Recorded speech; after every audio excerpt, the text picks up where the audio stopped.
Niretzako batez be Wu-Tang Clan. Wu-Tang Clan ez da penailaneko talde bat, New Yorkekoa. 80. hamarkadakoa, da asko markeste, bai lirika, bai musikie, da zelako gauzie sortu diren, ez da, talde bat. Disko bat niretzako The Man Who Comes Around, Jon Ikasena. Oso bertsinoa die, baina bere barnera edaten duz, da asko guzti.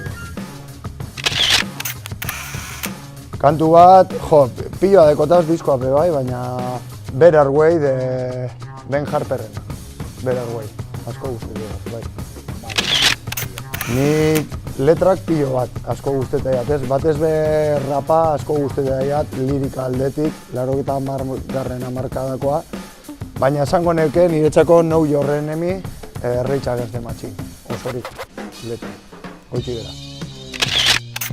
Asko eukitaz, baina bat esatekotan, bi esangotaz, bat niretzako Freddie Mercury, brutal, da gehien betestena Otis Redding.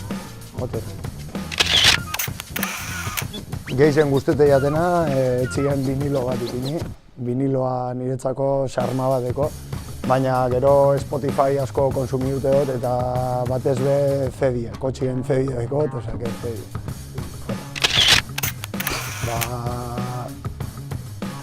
Lekutxue badauz, segi gara hortik jota fuegoan, baina Bilboko antxokize niretzako sarma berezi badeko. Etxera bota diot, azken urtietan engun lanagaz, Iparragirre aretoa.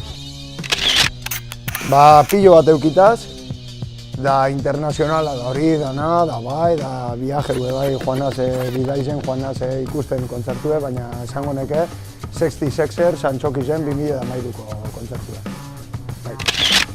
Deftones, Adrenaline, kasetien, bai, eta gizema peseta izen ziren, baina bai. Kendrick Lamar, Damn. Guzteiat, baina, bueno, ez da hor disko bat eukikotena bizi guztireko.